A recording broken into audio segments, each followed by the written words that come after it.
Weather Rate certified 11 years in a row.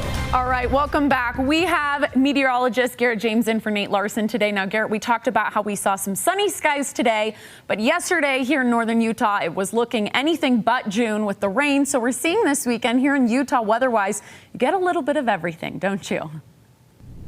Oh yeah, that's exactly right. A little bit of everything out there this weekend. We've had some hot temps with temps in the 90s here in St. George. However, northern part of the state, severe thunderstorms. In fact, a severe thunderstorm that impacted Salt Lake City yesterday that actually had to impact the Pride Parade yesterday. So let's go ahead and talk about the flood alerts once again. We're looking at some more flood alerts that were issued right along the Sevier River. Parts of Garfield, Iron, Kane counties being impacted by that, and that goes all the way up to Sevier County as well, as the flood stage has risen just a little bit. So they went ahead and issued some advisories, meaning that we could see that flood stage try and peak just a little bit, which could cause some minor flooding.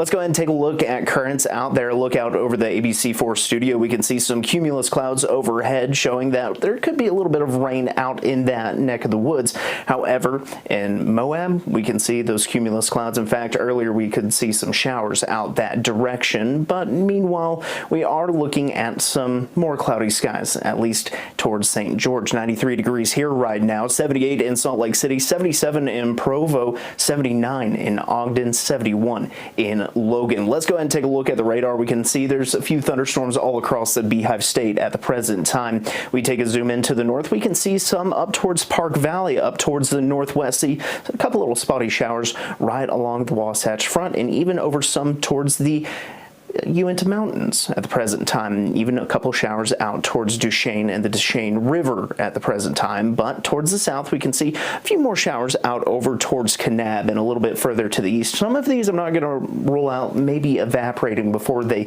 completely make it to the ground, and that's a weather phenomenon that they call virga, and where rain just evaporates before it can fully make it all the way down to the ground. Let's go ahead and take a look at the thunderstorm outlook for tomorrow. We can see almost the entire state in parts of southwestern Wyoming and southeastern Idaho going to be included in that. The general risk just means that there is a chance for showers and thunderstorms.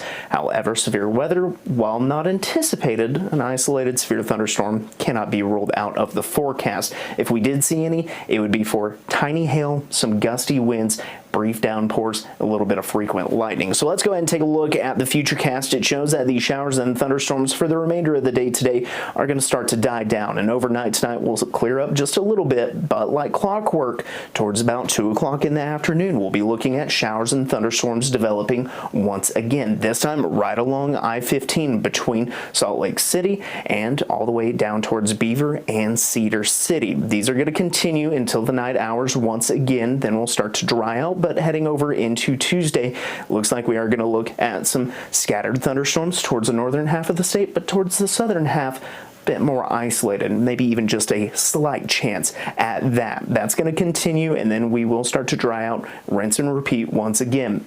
However, SPC showing excessive rainfall forecast, not looking at any excessive rain at the present time.